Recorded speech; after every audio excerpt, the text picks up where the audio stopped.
నొప్పి మాయం సర్జరీ దూరం ఆపరేషన్ లేకుండా మోకాళ్ల నొప్పులకు ఆధునిక చికిత్స ప్రాణ పెయిన్ క్లినిక్. హౌస్ నుంచి బయటకు రాగానే అందరూ మీడియా సెలబ్రేషన్స్ ఇవన్నీ జరుగుతాయి. సడన్ గా 2 రోజులు గాయబ్. ఏమైంది? మీడియా ముందుకు ఎందుకు రాలేదు? No, media not like, ఇది ఎప్పుడైనా చేయాల్సిందే. there's no rules such, నేను ఇదే వెంటనే రాగానే బయటికి వచ్చాక ఇది చేయాలని కాదు కదా. I'm like I missed family so much. I wanted to be with family. Food అసలు ఘోరమైన, అసలు నాకు ఫుడ్ లేదు, పిచ్చి పిచ్చి ఉండే, చాయ్ లేదు, ఫుడ్ లేదు, ఏదో ఇట్లా తిన్నాము. సో మంచిగా పడుకొని మంచిగా తినాలి, మంచి ఫ్యామిలీతో ఉండాలని డిసైడ్ అయినా. ఫస్ట్ నా ప్రయారిటీస్ నాకున్నాయి. దర్ ఇస్ నథింగ్ లైక్ రాగానే అందరికి ఇవ్వాలని రూల్ ఏం లేదు కదా. సో చేసుకోవచ్చులే, ఎప్పటికైనా ఉండేటియే కదా అని చెప్పేసి ఉండేటియే కదా అని చెప్పేసి చేద్దాం అనుకున్నా, అంతే, ఏం లేదు. నిఖిల్ ని పృథ్వీని టార్గెట్ చేశారా, లేకపోతే వాళ్ళని సెలెక్ట్ చేసుకోవడం ఎందుకు? వాళ్ళిద్దరిని సెలెక్ట్ చేసుకోవడానికి రీజన్ ఏంటి? అండ్ మీ వల్ల పృథ్వీది నిఖిల్ గేమ్ పాడైపోయింది. మీరు గేమ్ ఆడలేదు, వాళ్ళనిద్దరిని కూడా మీరు గేమ్ ఆడనివ్వలేదు. వాళ్ళనిద్దరిని మీ అండర్ కంట్రోల్లో పెట్టుకున్నారు, మీరు తిప్పుకున్నారు. వాళ్ళ కూర్చోవాలి కదా, నేను ఎందుకు కూర్చున్నా మరి అట్లాంటప్పుడు? మీరు ఇలా తిప్పుకున్నారు, వాళ్ళని తిప్పుకున్నారు అంటే మీరు వెళ్ళిపోతే వాళ్ళిద్దరు గేమ్ సెట్ అవుతుంది అన్న కామెంట్స్ ఉన్నాయి. దానిపైన మీ ఒపీనియన్ ఏంటి? అంటే వాళ్ళు మీ దగ్గరికి వచ్చారా, మీరు వాళ్ళ దగ్గరికి వెళ్ళారు? సో ఈ లాస్ట్ కామెంట్ ఏదైతే ఉందో, will have to wait and see అదంతా. So Nikhil is good at physical task, అది అందరికి తెలిసిందే, ఆల్రెడీ ముందు ఎక్స్పీరియన్స్ ఉన్నది, అదంతా తెలిసిందే.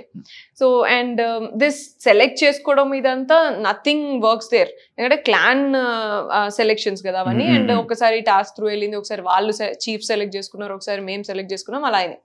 అండ్ ఫస్ట్ వీక్స్ చూస్తే మీరు, నేను ఎప్పుడు ఆపోజిట్ టు నిఖిలే ఉన్నా. Every time I choose opposite to నిఖిలే చూస్ చేసుకున్నా, సెకండ్ వీక్ వరకు కూడా. థర్డ్ వీక్ వచ్చి సెకండ్ వీక్ అంటే నాకు ఫస్ట్ అండర్స్టాండింగ్ ఏంటి అంటే, క్లాన్స్ డివైడ్ చేసినప్పుడు అందరినీ మాట్లాడుకోవడానికి స్పేస్ ఉంటుంది, and team coordination, team work లోనే మనం అందరం ఎక్స్ప్లోర్ చేయొచ్చు ఈచ్ అదర్, ఇట్లా అని అర్థమైంది నాకు.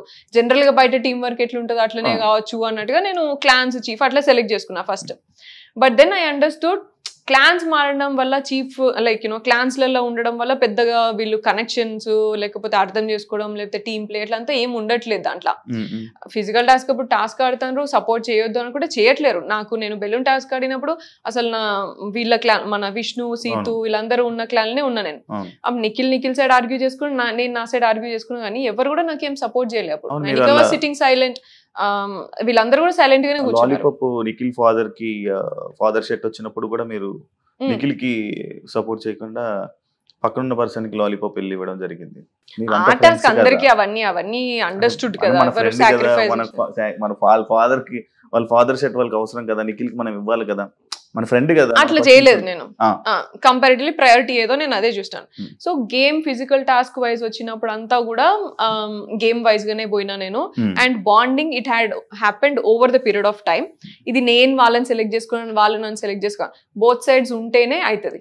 ఏదైనా సెలెక్షన్స్ కానీ, రిలేషన్షిప్ కానీ, ఏదైనా బాండింగ్ బోత్ సైడ్స్ ఉంటేనే అవుతుంది. ఇప్పుడు I have selected Seetha initially because my bedmate ఉండే, మంచిగా మాట్లాడినా.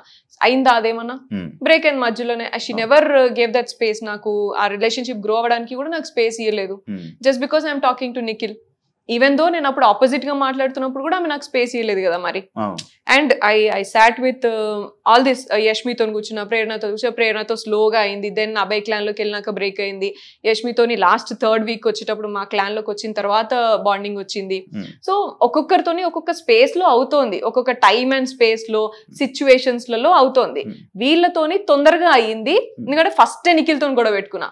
So he came and like made me understand, అట్లాగా సోనియా ఇట్లా అని కన్విన్స్ చేయడము. So that's why this bond grow up. And పృథ్వీతోని మళ్ళీ నెక్స్ట్ స్లోగా అయింది. Probably I don't even remember, పృథ్వీతోని సెకండ్ వీక్ లోనే క్లాన్ వల్లనే అయ్యింది. So it is not like you choosing me or me choosing me, bond is two sides. And we had a good bonding and that grew over a period of time. కొంచెం time తర్వాత మేము కూడా గొడవలు పడ్డాం, మేము కూడా difference of opinions ఉన్నాయి. And opposite clans లో ఆడినప్పుడు పిచ్చి పిచ్చిగా గొడవలు పెట్టుకున్నాం. నిఖిల్ గాని అసలు తిట్టింది కూడా ఉన్నది ఆపోజిట్ క్లాన్ లో ఆడినప్పుడు.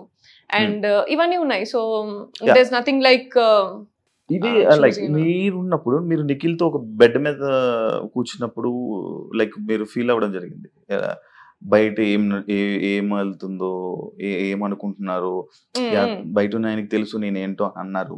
మళ్ళీ కాకపోతే మన బాండింగ్ ఎలా అంటే మరి లోపల మీకు ఆ డౌట్ ఎందుకు వచ్చింది, ఇలా బయట ఏమనుకుంటున్నారు అనే డౌట్ ఎందుకు వచ్చింది? All this Vishnu thing started కదా, it continued, it kept continued. And like you know they were all like I did నాకు ఒకటే అర్థమైంది ఏంటంటే వీళ్ళందరికీ పృథ్వీ అండ్ నిఖిల్ అటెన్షన్ కావాలా అందరికి హౌస్ లా. అండ్ వీళ్ళిద్దరికి నేను ప్రయారిటీ ఎప్పుడైనా సరే. So this is what they portrayed or this is what they like they understood. But fairly speaking Nikhil కి ప్రయారిటీ అనేది ఏముండదు. నిఖిల్ అందరికి మరి చెట్లా అంటాడు, అందరితో మంచిగా ఉంటాడు, పీపుల్స్ ప్లీజర్ నిఖిల్.